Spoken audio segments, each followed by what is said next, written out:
makes human being question what is all this, how to become free from pain and suffering, how to go beyond anguish, how to go beyond anxiety and fear. So very often people start seeking in a deeper way only when they are starting to feel this whole burden, whole suffering, whole pain. They feel helpless and hopeless. Some look in the right direction and move towards the clarity and stay with the commitment and go wholeheartedly into the questioning. But some don't. So that is why nothing should be taken for granted. When you have the capacity to understand, don't postpone it. Whatever anybody else may be, howsoever anybody else may be taking, don't bother. Let anybody be whatever they are. You, from your side, take the initiative. Be clear about it. Go with intensity, the wholeheartedness. Because finally what matters is your honesty and your commitment to face the reality.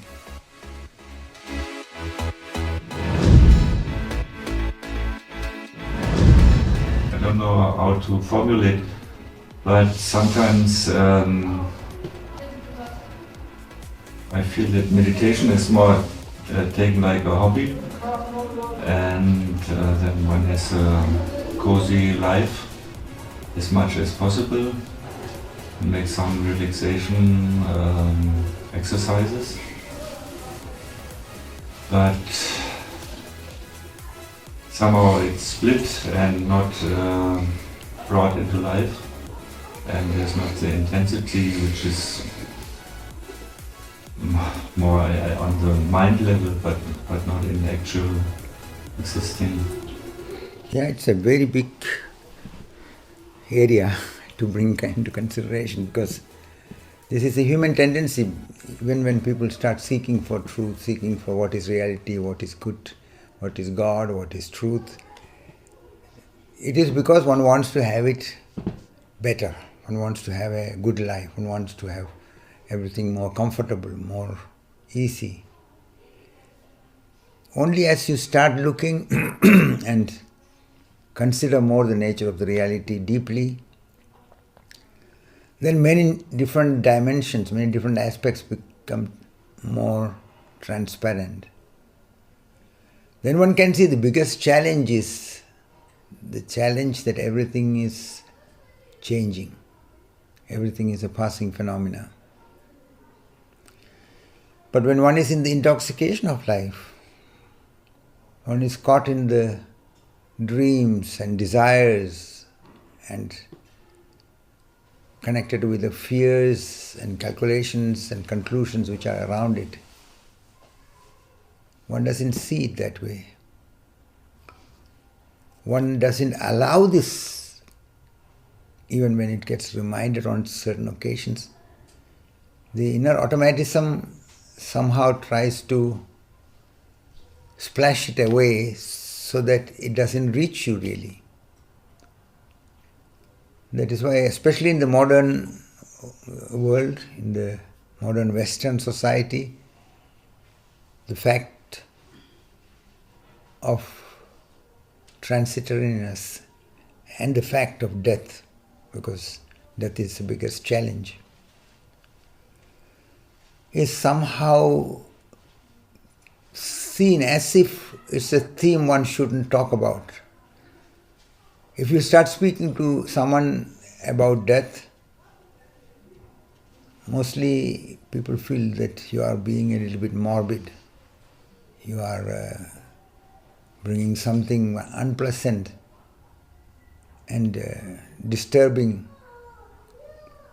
So people don't want to face the things. But that is a childish, misunderstood orientation. The fact is that whether we like it or not, everyone who is born has to die. And it is the same. Everyone comes alone and has to go alone, whether you like it or not, whether you want it or not, whether it fits with your concept or not. And the only sure thing in the life is everyone who is born is going to die. All the other things perhaps happens, may not happen, but everyone who is born is going to die. So the body is part of the change, and when one can confront it, when one can be courageous enough and honest enough to look at the reality, then you recognize that it's not a question of whether I like it or not, whether I want it or not, whether it is convenient to me or not, but that is the fact, that is the reality, that is the truth. Because sooner or later, and it can be any moment, surprisingly sooner than later, one has to face it. One has to face the fact that one cannot hold to anything. A moment comes where the body disintegrates and you see that the personality you cannot hold to. Everything is changing, everything is dissolving. So those who are courageous and honest to face it while they are still not directly confronting the death, they live a different quality of life, and they are able to leave this world in a clear, in a graceful,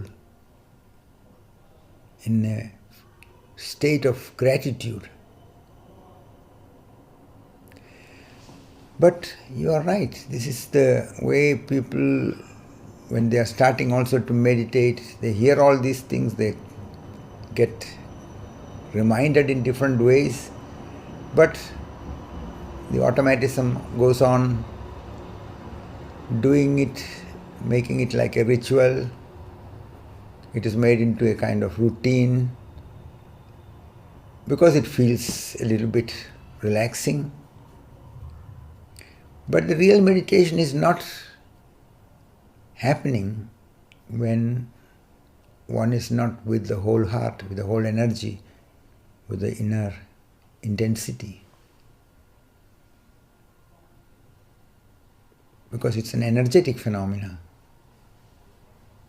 It is awakening from the hypnotic entanglement in the idea of duality, in the idea of I being separate, which is connected with our identification with the body and the personality.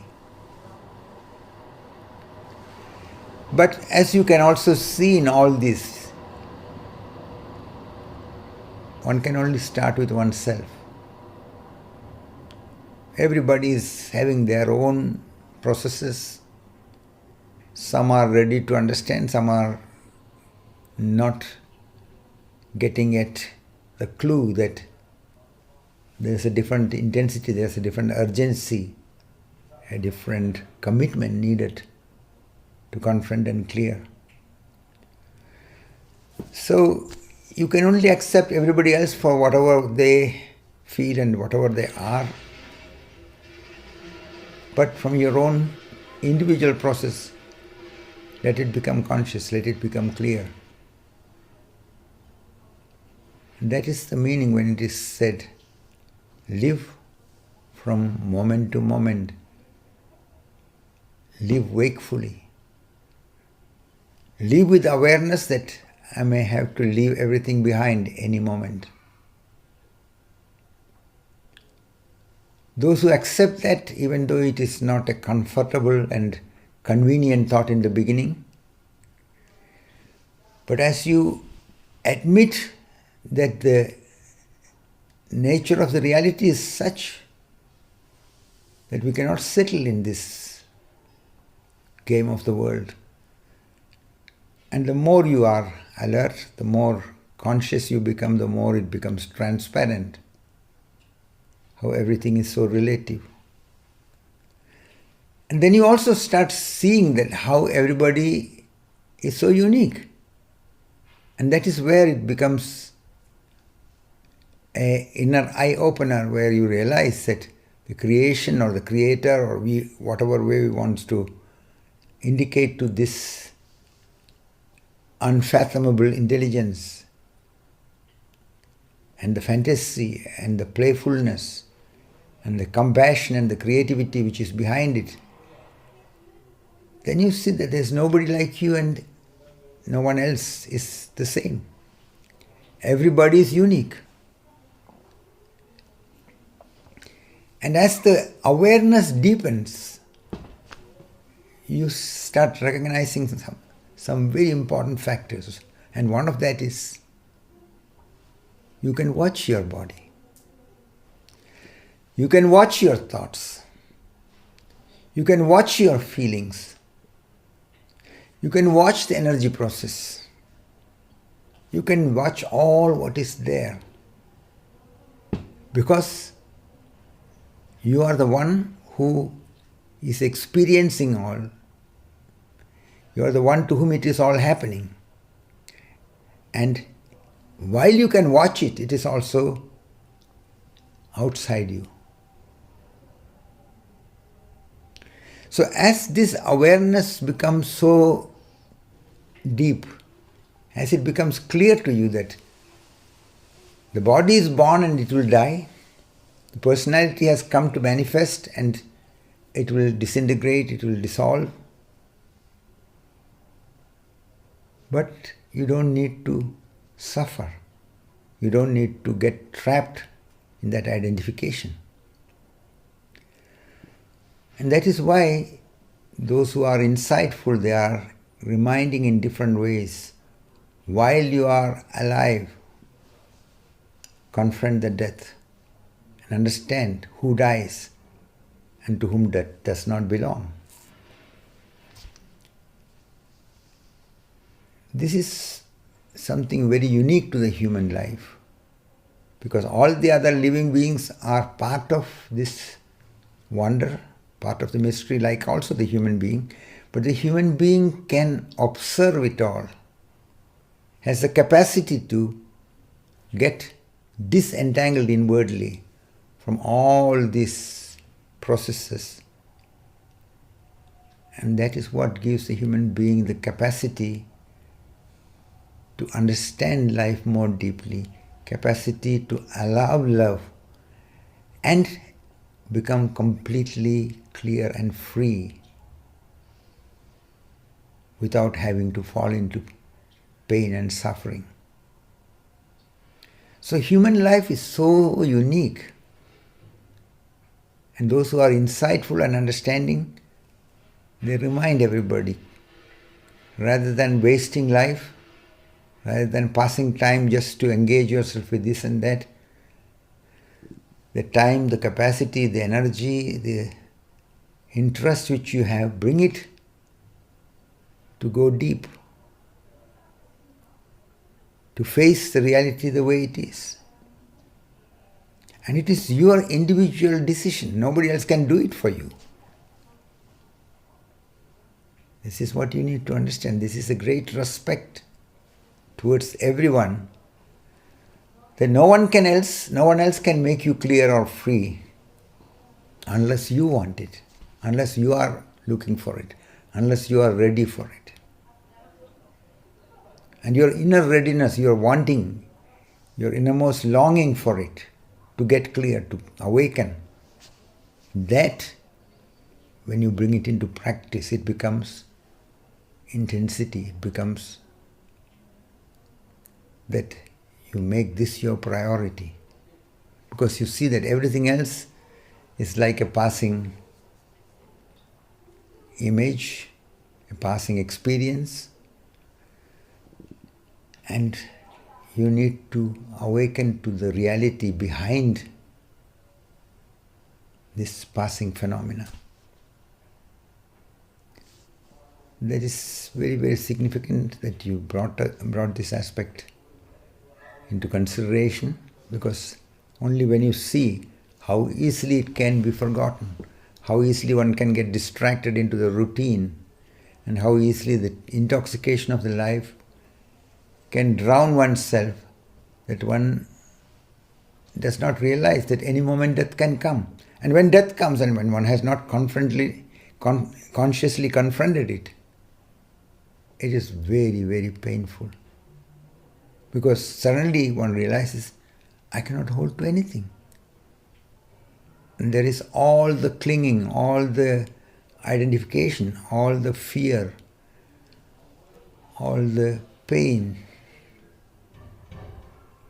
And in this unclarity, in this state of misunderstanding,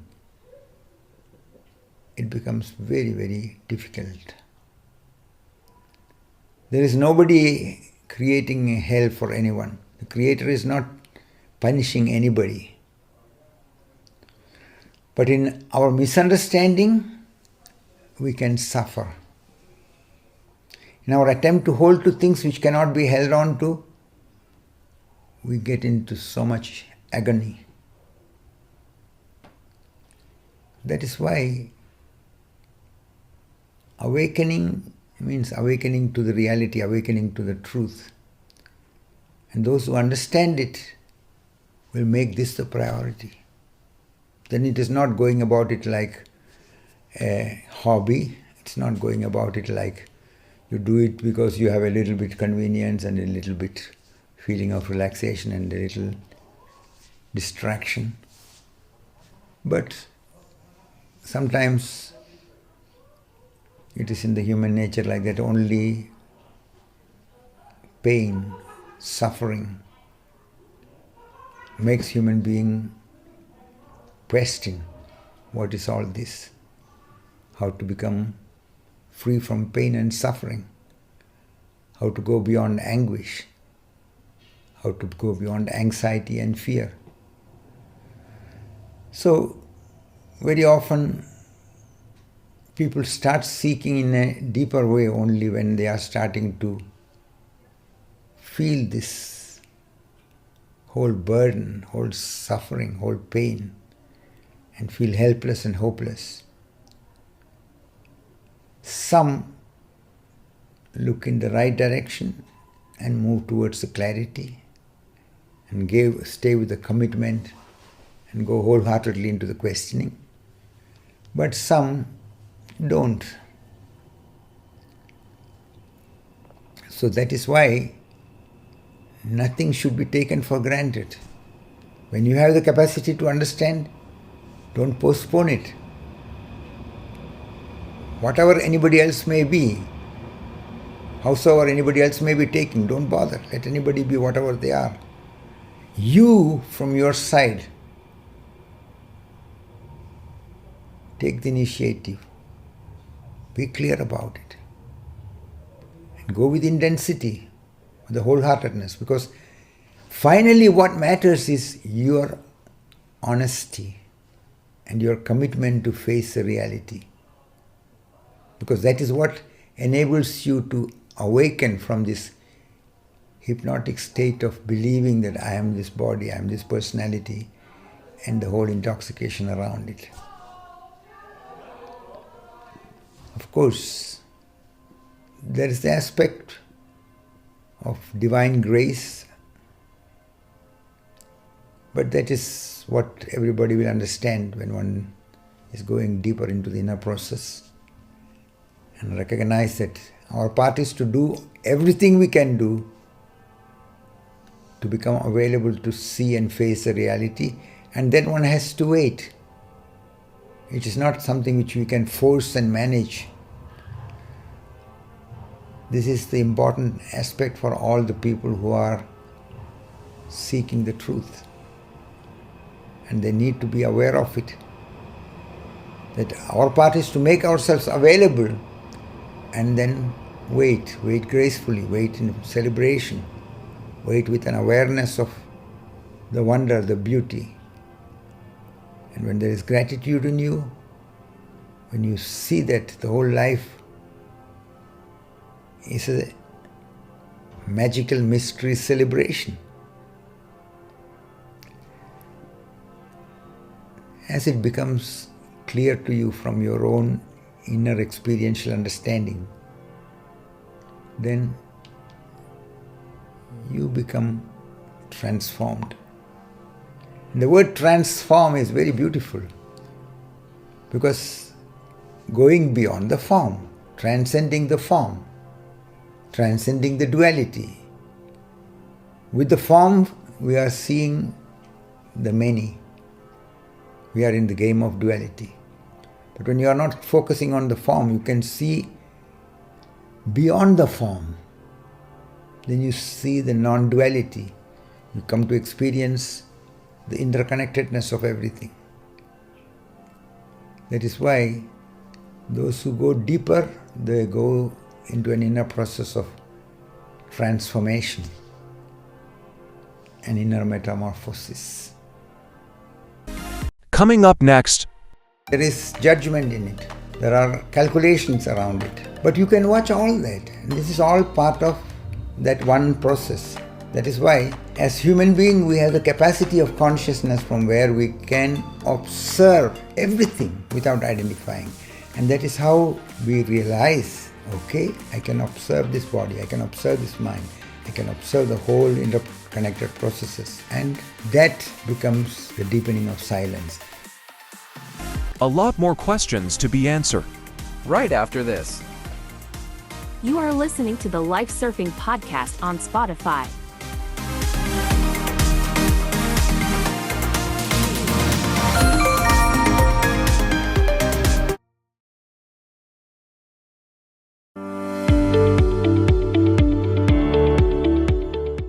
Did you already know that besides the life surfing seminars, workshops, and talks, you can also book individual sessions with Bhashkar directly in person or over Zoom?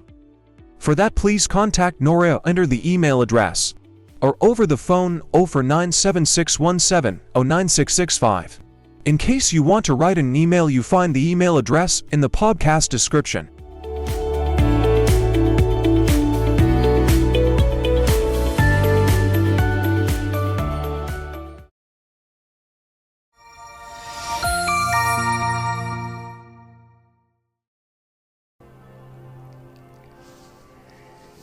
Any other question or anything else in anyone? Got a question for Bhashkar? Write them in the Spotify comments.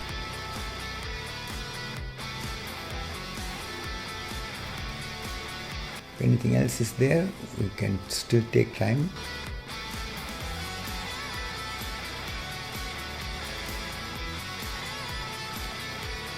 Nothing else is there?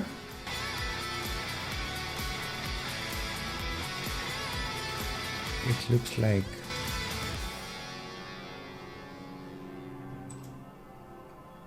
anything? Hi, Bhashkar. Hello, Chanda. Can you say it once more? There's no difference between anything, isn't it? These are all words. When it becomes your experiential understanding, then you can see in one level of perception there is form, and when you are not identifying yourself inside with any aspect, then you become capable to experience that what is beyond. But we are in the game of the world, and through becoming conscious, we become capable to transcend, to transform. So it is not a philosophical thing to come to a conclusion and to believe.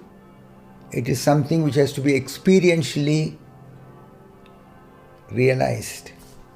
That is why when you want to allow the understanding, you have to go beyond the words. You have to move within, become silent.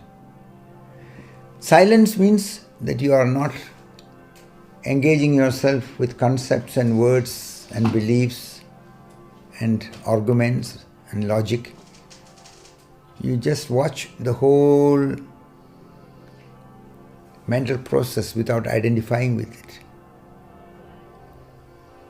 And that enables you to see that everything arises from the same source. But again, now look, when I am saying this, I am only indicating it has to become your own experiential understanding. Then only it is true for you. Otherwise, if we just conceptually engage ourselves with it, it is like when somebody is hungry and we discuss the menu, we discuss the cookbook, but the hunger is there. So the hungry person needs to prepare the meal and eat, and preparing the meal is the whole inner inquiry. It is an ongoing process of bringing awareness, bringing wakefulness, so that we learn to look without identifying with anything. This way of being wakefully with the reality without identifying with any aspect, that enables you to experientially come to the realization of the non-duality. It's just it's the experience that it's this endless. I mean, it appears as material and non-material, but of course, while speaking, I can say.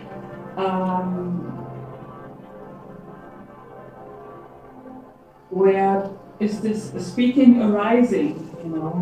Where does it arise from? And it is going through all layers, and it is, the world is a part of it, but of course, very originally it is from silence. That's very clear to me, but You have to bring the attention to the one who is having the question, to whom this inquiry is happening, without identifying with that also. Watch everything without identifying. Be present.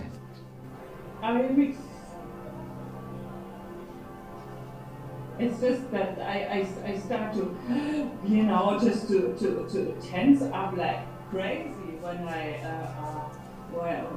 in this field of watching and but deeply seeing that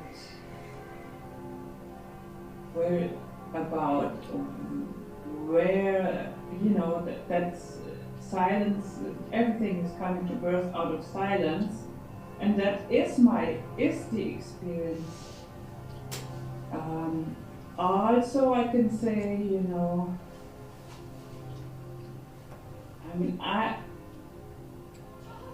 I'm experiencing, or what I'm trying, what I can see in my mental or in my thought body, in my thoughts, in my body, is these days I'm just avoiding a lot of confrontations with people. I'm just so, I just don't really see, either I'm afraid, I'm probably somewhere in my physical, in my body, mind, I just don't see much sense in it. And but now I start speaking with you, I avoid a lot of people these days, wherever this discomfort coming up or just once in a while I remember those words also from my ex-lover, like, share, if you don't get what you need, share what you have, and just sometimes, and I'm going around with this, and sometimes there is, I don't know, I just try to avoid discomfort. It is very, very valuable. It's very, very valuable that we bring the attention to the so-called I which is operating in us now, without identifying with it. That is what choiceless awareness means. That is what mirror-like consciousness indicates. Because in a subtle way, otherwise there is an I which is being identified with by this idea of who we are, what we are. And there is fear in it. There is judgment in it. There are calculations around it. But you can watch all that. And this is all part of that one process. That is why, as human beings, we have the capacity of consciousness from where we can observe everything without identifying. And that is how we realize, okay, I can observe this body, I can observe this mind, I can observe the whole interconnected processes. And that becomes the deepening of silence. Because when I'm speaking about the I, I'm just indicating it in the words. But when you go into the realization of it, you allow the realization. And there's nobody trying to make a new knowledge out of it. And if that tendency is arising, you watch that also. That is why the inner process of transformation is going beyond knowledge, going beyond any concept and belief. And then now you can understand why Lao Tse was saying the truth cannot be said and that what is said is a lie. He starts his Tao thinking with that. Or when Socrates says that I know only one thing that I don't know. These are very insightful hints. And when one can relax with that,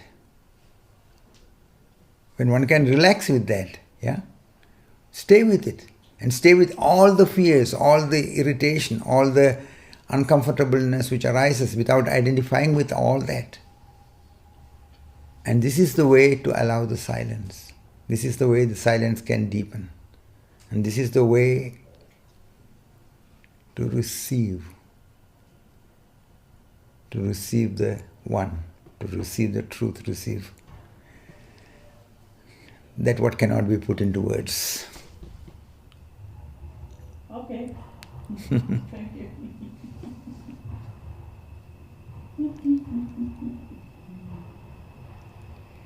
Anyone else? Anything else?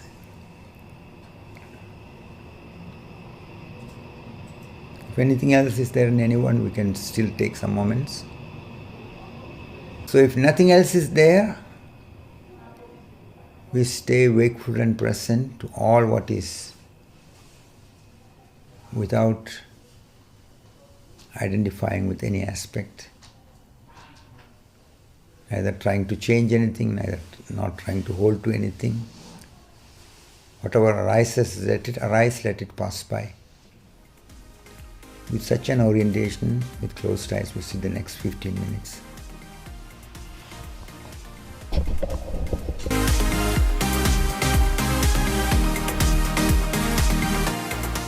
The Life Surfing Podcast will be back next week. In the meantime, make sure that you're following us right here on Spotify.